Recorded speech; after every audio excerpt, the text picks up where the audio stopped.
Good evening, everyone, and welcome to X Factor 47 podcast. I'm your host, Brent Himmelreich. Thanks for being with us this evening. I want to talk about the Phillies deadline. Yep, the Phillies deadline has come, the trade deadline, and what grade do you give the Phillies? I give them a big fat F. Big fat failure, in my opinion, for the Phillies.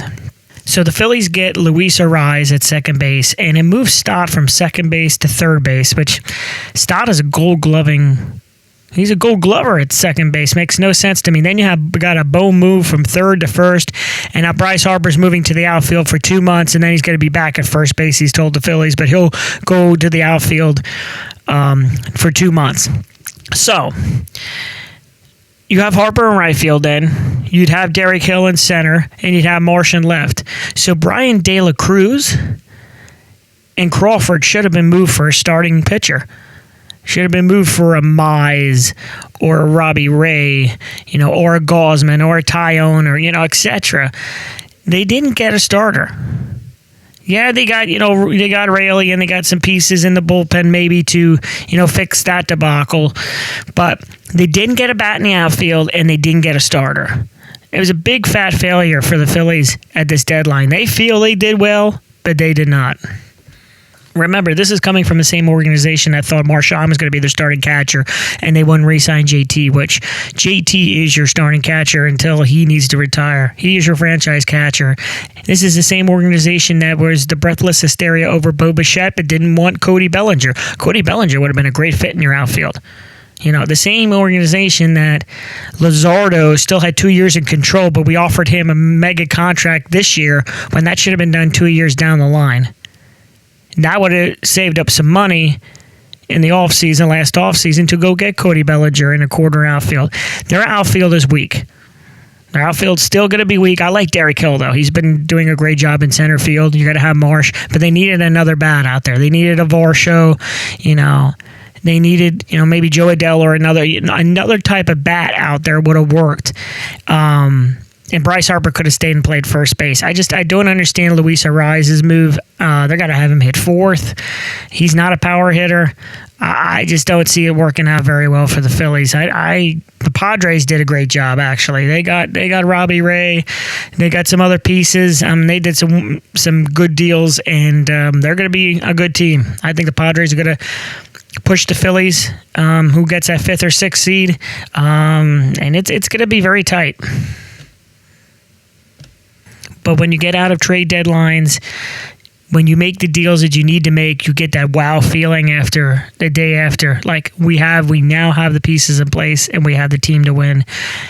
The Phillies don't have that. After this deadline, they just did not do enough for me as far as getting an impactful bat in the outfield and a starter. A starter was a big need that they absolutely needed. This is the same club that's going to be paying Aaron Nola over his contract of $175 million till 2030, 2031. He's the new Taijuan Walker right now. So they have massive holes in their starting pitching, other than Wheeler and Sanchez. Luzardo's up and down, but I don't think he's worth $150 million. And you don't know what you're getting from him, if you're going to get 7 innings of 1-run ball or you're going to get 3 innings of 6-run ball. So he's very inconsistent. And Andrew Painter should have been used in a deal. Andrew Painter, Brian De La Cruz, Crawford, and I would have put in Bolin and Sosa. I would have put in those 5 players to try to get Tarek Skubal. Big winners. The big winner of this deadline is the Los Angeles Dodgers. And I know everybody is kind of furious with the Dodgers. The opinion with me is their player development and scouting department is number 1 in baseball. So they get the chess pieces on the board. They have the prospects to be able to wheel and deal, to make the splashing deals. That's the fun of it all, when you have the necessary prospects and a prospect system and a player development and scouting, are working in tandem to bring championships to a new organization, and that's what the Dodgers are doing. So teams are jealous and envious of it, and they say, well, it's just the money. No, the Mets have a high payroll, and they just sold off everybody but the kitchen sink yesterday. And the Phillies have a high payroll, and, they're back and forth and maybe not even going to make the playoffs. And then you have the Yankees, too. That the Yankees will be in the playoffs, but did they do enough?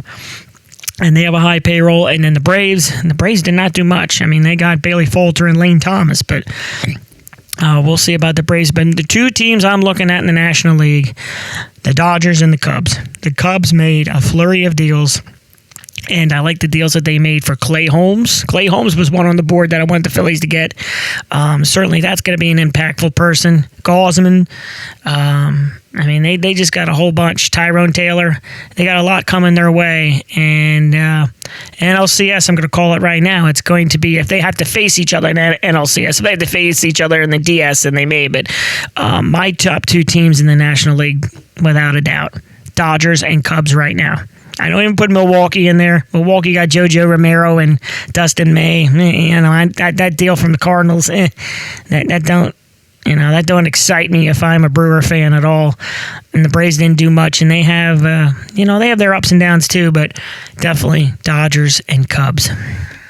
So in summary, Dave Dombrowski is a failure, and John Middleton's letting this happen. We have a player development and scouting system that's not working in sync.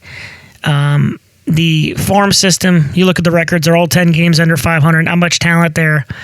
And then the pieces that they did have, like your Crawford, your De La Cruz, Marshawn's hurt, so you couldn't use him, but they didn't use them proficiently in a trade to get a bat in the outfield, or to get a starter like Casey Mize, Robbie Ray, Kevin Gausman, etc.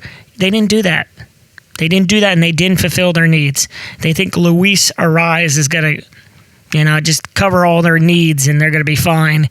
I highly disagree on that. So for the Phillies, like I said, big F as far as the deadline. We're going to see what happens. But I'm going to tell you, folks, I don't think they make the playoffs. I really don't. I don't think they make the playoffs. And if they do, they just cusp in still as a number 5 or 6 seed at best. So that's my opinion about the Phillies and about their deadline so-called acquisitions. Thanks for listening, everyone. Take care. X Factor 47 podcast. Have a great Tuesday evening. Bye for now.